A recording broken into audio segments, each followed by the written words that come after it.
one of my very first meditation talks I ever went to, the teacher asked us all to raise our hand if we believe that everyone is deserving of love and compassion and well-being. So, everyone's hand went up. yeah. And then the teacher said, okay, close your eyes and raise your hand if you've ever had the thought, yeah, that's true for everyone else except for me. My hand went up and he said, okay, open your eyes and look around the room. And I would say about 95 to 100% of the people had their hands raised. And the teacher said, I wish we could just say that, the sky is blue, I have self-hatred. And you could have picked my jaw up off the floor. It was like to have that acknowledged in a space publicly together. And then the teacher said, yeah, so everyone's deserving except for you. So what makes you so special? And I was like, what? Wow. So even in my shame or I'm worse than or everyone's better than me, there was ego, right? The same as I'm better than. And I know someone who calls this, has a phrase for this that I love called entering the comparatorium. And I think about the comparatorium, it's like, yeah, it is. It's like this space that we enter, this room. You can feel it viscerally. For me, often it's kind of like, oh, am I okay here? Where do I measure up? Well, maybe this part of me, I'm kind of a little better than that person here. And oh, but they're really good at this and their lives are really solid here. We can feel that up and down, better than, worse than, equal to.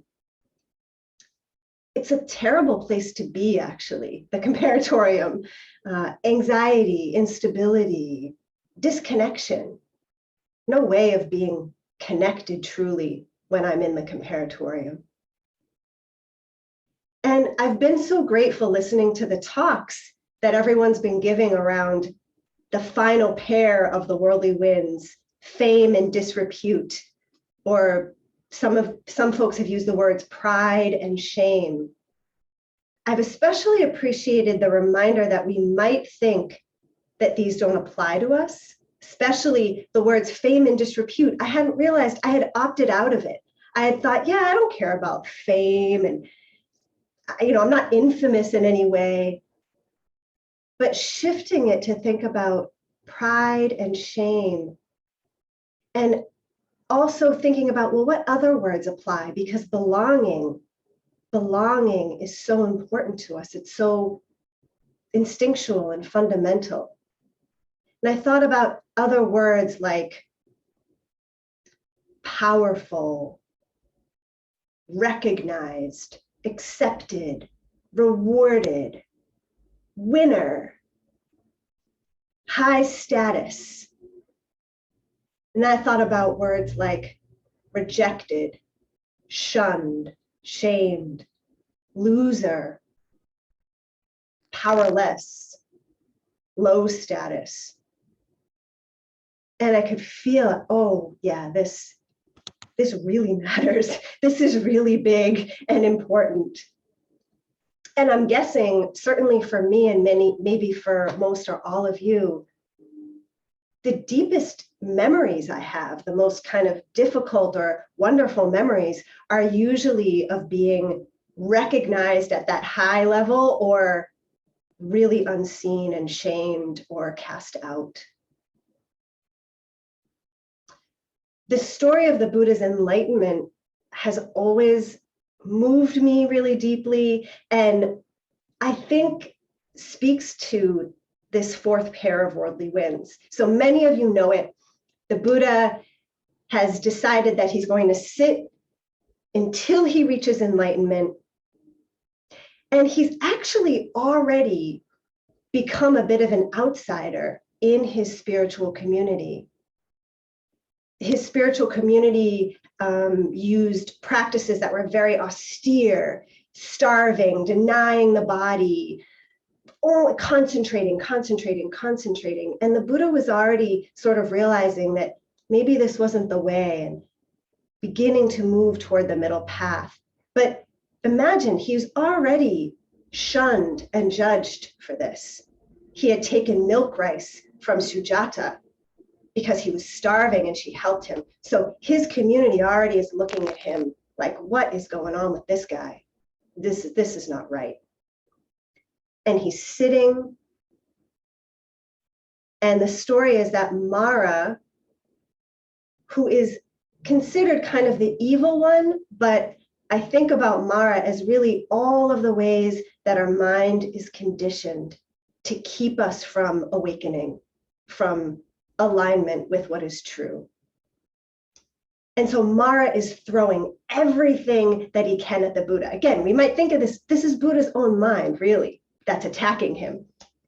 But Mara tries to make him afraid, terrified, sends all sorts of terrifying ghouls his way. And the Buddha is not moved. And then he throws all sorts of sense desires, sensual pleasures to tempt him and unseat him. And the Buddha is not moved, he's sitting. And the final weapon that Mara has is shame and self-doubt. He basically says to the Buddha, who are you to think that you can seek enlightenment? You are not worthy of this. I am the heir to this throne. I am deserving of this. And it's said that all of Mara's armies roared to witness him and support him. And I think of the armies in a way as like, for me, sometimes I might have a thought, oh, I am terrible. I'm not good enough. I'm unworthy. And my mind will generate all sorts of examples to support that. Yep, remember that time that happened and that time that happened. And I think of that as Mara's armies, all roaring to support Mara. And I want to sort of press pause here as if we're watching a movie and imagine with you two possible responses that the Buddha could have had, which he didn't. But one is we can imagine the Buddha collapsing in shame, believing what Mara says. You're right, I don't deserve this. I'm not worthy of this. I give up. And maybe even for a moment, just kind of feeling what that's like in the body. Can feel a kind of collapse and desire to get small, a contracting. The Buddha didn't do that. Can release that energy. I can also imagine and relate to the Buddha getting really big and trying to crush Mara. How dare you say I'm not deserving? You're not deserving. I'm amazing. I'm great because of this. I'm worthy because of this, right? All that kind of defending, fighting. I have to destroy you in order to feel safe within myself. Getting bigger. So maybe for a moment, even feeling the energy of that in our hearts and our bodies.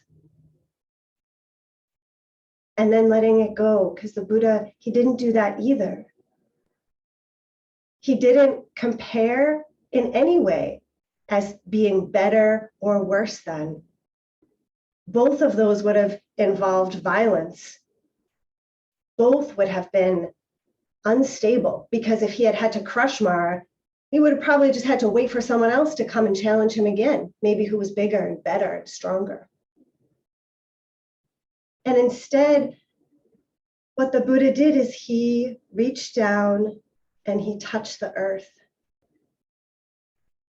And the earth witnessed for him his worthiness. And it said at that moment that Mara and his armies disappeared and the sun shone through and the Buddha reached enlightenment.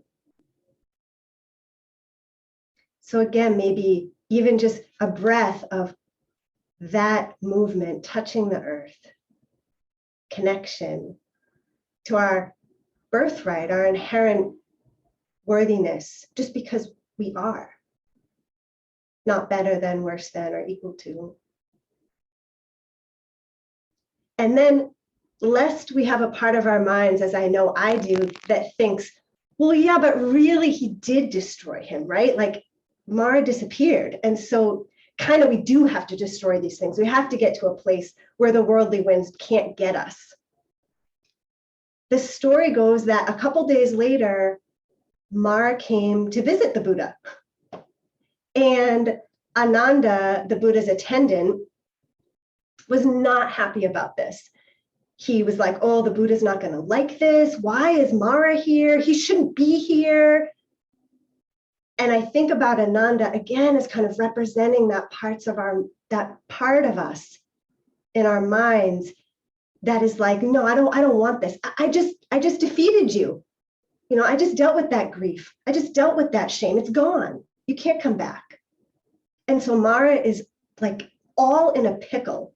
He even thinks about lying to the Buddha because, you know, he doesn't think he's going to want to see him, but he realizes, no, I've taken a vow. I have to be honest. So he goes to the Buddha. He says, you know, Mara's here. I don't know. What are we supposed to do? And the Buddha says, oh, Mara's here. Well, welcome him in, please. Make him some tea. Have him sit down. So I hope that we can hold that energy, touching the earth, welcoming, not better than, worse than, or equal to, and reconnecting to our own inherent worthiness. Thank you so much.